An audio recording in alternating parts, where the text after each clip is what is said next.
Good day! Bike tips muna tayo ngayon. On this episode, I will share to you my best practices on how I clean my bike, kung paano tayo makakatipid on parts and maintenance, and what are the basic equipments na ginagamit natin to clean our bike.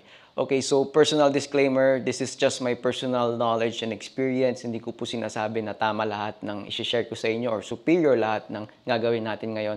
This is just from my own personal knowledge and experience na gusto kong i-share sa inyong lahat. Alright. Okay, so ano ba yung mga equipments na kailangan natin to clean our bike? Of course, number one, we need a reliable bike soap. By far, I think Mac-Off ang pinakamagandang bike soap na nagamit ko.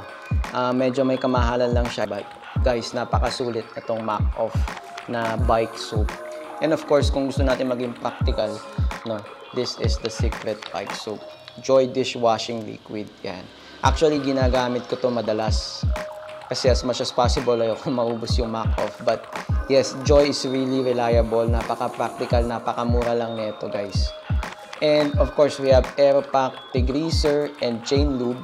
So thank you Aeropack for sending these products. Napakaganda ng product na ito. Ang tagal ko nang ginagamit nito. And by far, wala akong negative comments. Napakaganda nila. And we also have here an alternative chain lube by Mac-Off. Maganda rin ito. Before Aeropack, ito yung ginagamit ko. Mac-Off dry weather lube. So we have here our soft bristle brush na pwede natin gamitin for our tires. And small toothbrush dun sa mga parts or hindi magkasya itong malaking brush. And of course, we have our rags.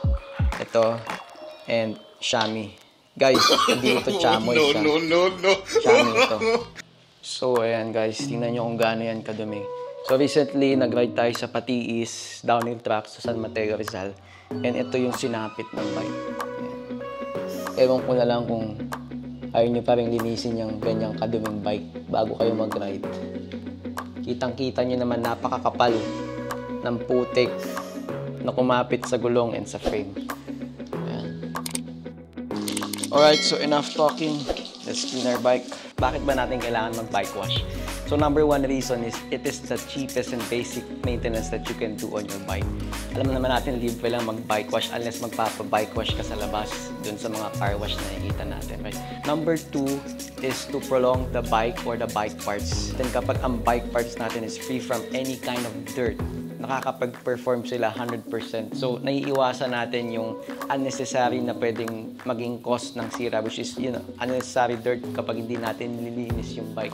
Especially kapag nag-ride tayo ng maulan, chances are yung mga putik dyan, kapag hindi tayo naglilinis ng bike, sometimes umapasok sa stanchions ng fork natin, tapos naiipon yung putik dun sa loob ng fork.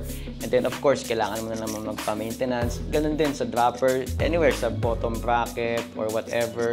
Kapag hindi natin nililinis yung bike regularly, ang nangyayari, yung mga dirt, nag-i-stack up sila doon sa mga parts na hindi na natin malilinis physically. Kailangan pa natin silang baklasin para matanggal yung mga putik. So beforehand, kung nilinisin natin ang bike regularly, mape-prevent natin yung mga instance na gano'n. Number 3 reason is to detect minor or major damages that are possibly in the bike. So kapag naghuhugas tayo ng bike, nakakapag-spend time, nakikilatis natin yung mga bike parts, nakikita natin kung meron bang sira dyan na wala naman before.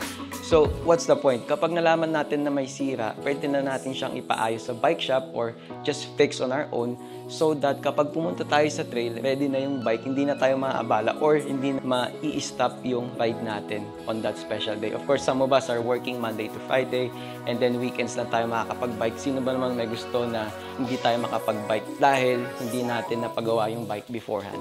So, lastly, the reason or number 4 reason why we need a bike wash is of course for our bikes to look good. Of course, everybody naman kahit mamahalin yan or mumurahin, gusto natin maganda yung bike. Binili natin ito ng pera na pinaghirapan natin. Gusto natin presentable siya as much as possible or malinis siya bago natin siya gamitin. Pero syempre, depende sa inyo yan guys. Some of us wouldn't care kung malinis or madumi ang bike nila. It's just that if you want to save on money, para hindi magkaroon ng unnecessary breakdown or servicing sa mga bike parts natin, I advise to clean your bike regularly. So, some bike tips kung mapapansin nyo, nakataob yung bike. Ginagawa ko ito pagka sobrang putik ng bike kasi chances are kapag nakatayo lang siya, hindi natin nalilinis yung some parts ng down tube. So kapag nakataob, obviously, makikita natin ng maayos yung down tube, may scrub natin or matatanggal natin yung mga putik na nakastock dyan. And also, always kung ginagawa, inuuna ko muna yung dirtiest part, which are the tires. Kasi kapag inuna natin yung frame or yung other parts, and then hinuli natin yung dirtiest part, ang nangyayari is napupunta lang yung mga putek or yung dirt dun sa frame. Kasi kapag inuna natin yung frame or yung other parts, and then hinuli natin yung dirtiest part, ang nangyayari is napupunta lang yung mga putek or yung dirt dun sa frame. Kung mapapansin nyo, medyo pinapatalbog ko yung bike.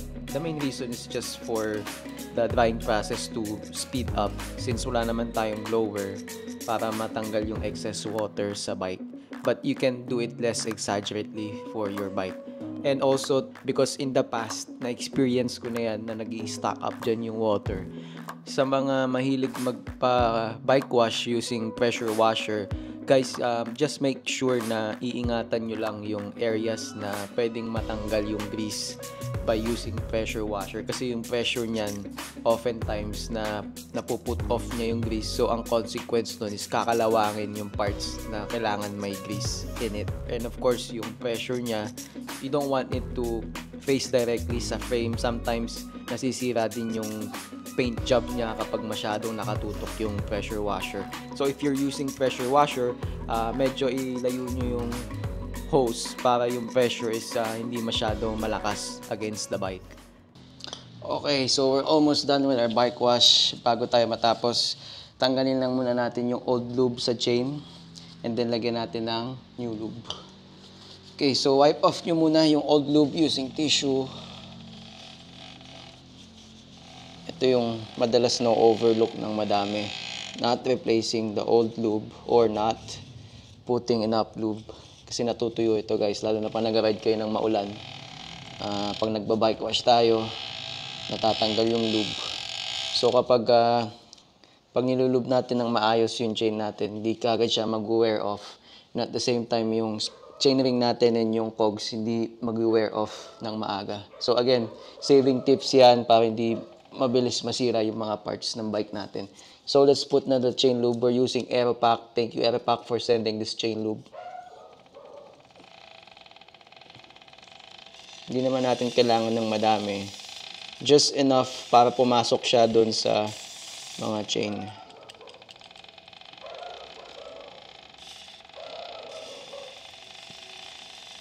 Okay, so paglagay natin ng chain lube, iwanan lang natin siya for 5 minutes. And after 5 minutes, i-wipe natin yung excess na lube. Because na-experience ko na kapag naglagay kayo ng masyadong madaming lube, minsan tumatalsik siya dun sa rotors and nako-contaminate. So, yan ang pinakaayaw natin mangyari. So, wipe off lang natin yung excess. That's why hindi rin natin kailangan ng masyadong madaming lube.